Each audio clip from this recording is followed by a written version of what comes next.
Opposition Leader Dato Seri Anwar Ibrahim to stage.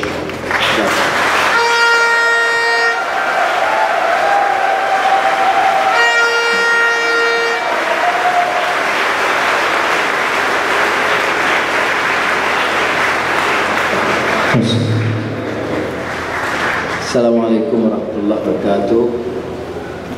Salam sejahtera, pengurusi, rakan saya Dato Seri Najib in absentia, pengurusi bersama Bersih, Seserawan Negara, sama saya Amiga dan rakan-rakan dimuliakan. Pertama, saya bagi pihak Pakatan Rakyat ingin menyatakan penghargaan dan tahniah atas inisiatif yang diambil oleh Bersih untuk menganjurkan apa yang disebut sebagai perbualan atau wacana segar, promoting a reasoned discourse which is clearly lacking in this country. A reasoned discourse on the manifesto is an imperative as a prelude to any elections in a democratic society, not sex videos. And I would of course thank them. I was looking forward to have a reasoned discourse with my colleague, the Barisan Nasional leader Dato Seri Najib. Now the thrust of our manifesto, I must admit, before that, pardon my saying so, I have actually decided to cancel all my engagements, as two speaking engagements in Dengkil, in Kuala tonight. But I'm not in the position to cancel or postpone this debate. So this is an exception, and because I value the importance of a dialogue, a discussion, and as I alluded to earlier, a reasoned discourse. Saudara pengurusi, manifesto ini adalah pernyataan hasrat. Tapi izinkan saya menyentuh satu aspek manifesto. Kita boleh melakar manifesto atau program, tetapi ianya boleh hanya dianggap serius sekiranya pembaca atau rakyat meyakini, percaya dan ada elemen trust. Oleh demikian, berbeza dengan manifesto Barisan Nasional, pernyataan longgar, kita melakar dengan mengambil kira keyakinan rakyat, aspirasi rakyat dan keupayaan kita sebagai kerajaan baru, kerajaan rakyat yang baru insya-Allah untuk melaksanakan.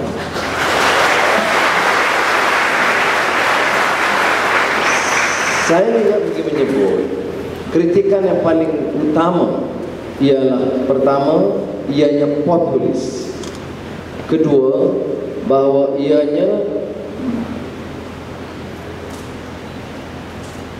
tidak bertanggungjawab kerana akan membebankan, dan kalau ikut kenyataan pimpinan Barisan Nasional, akan memufliskan atau menyebabkan ekonomi negara menjadi bankrupt.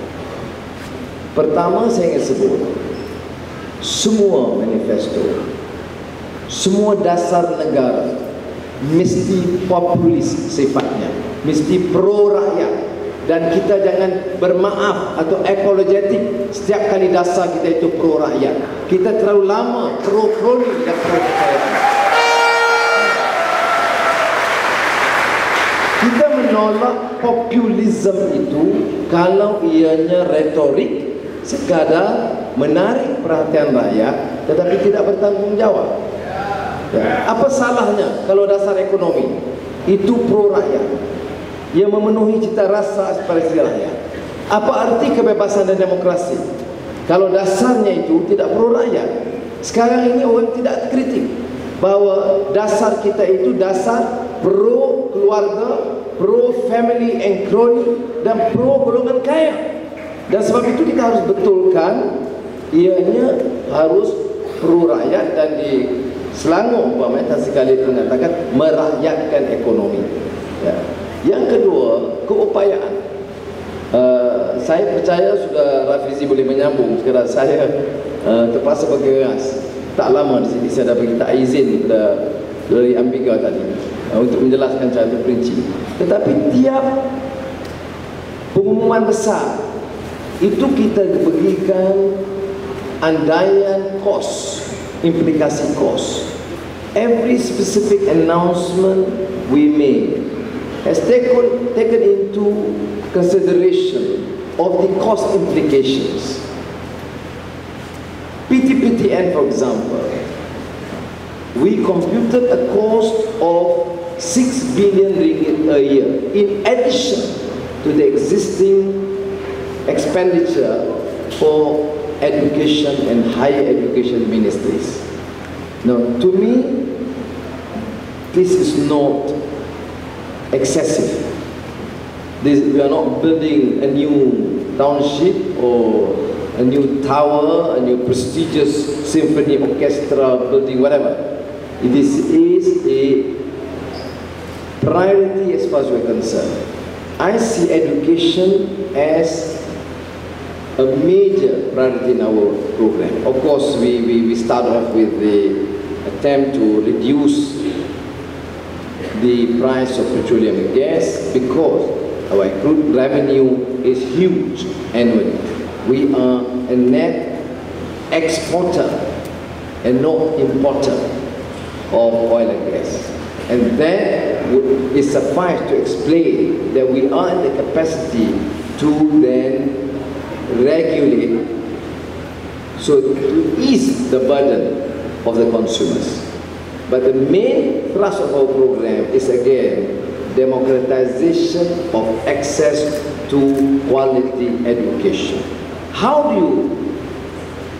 What do you mean by democratization of access?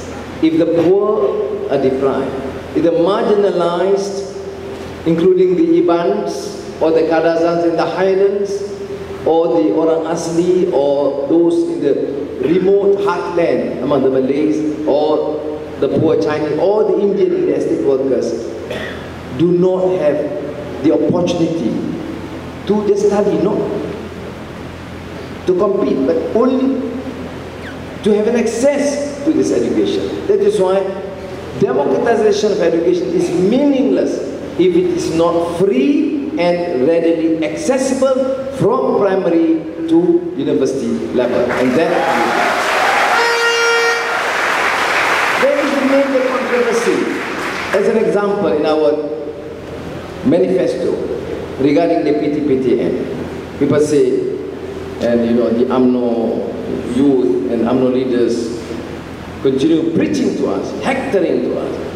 Why Pakatan leaders are deemed so irresponsible as to encourage people to borrow and not pay?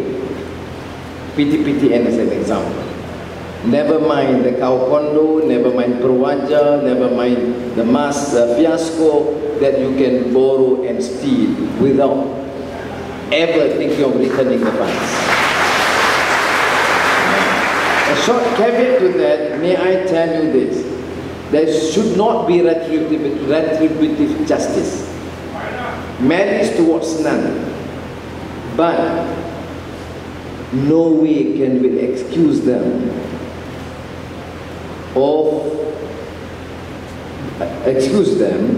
if they are found to be stealing public funds, which means forgive yes, forget no. And I've seen it coming, and I mean, I've forgiven Rahim no, I've forgiven Mahathir, but I will not allow petroleum contract to be monopolized by Mohzani's company. Now PTPTN, computed by Rafizi and gang, will not exceed 6 billion ringgit. Revenue from petroleum and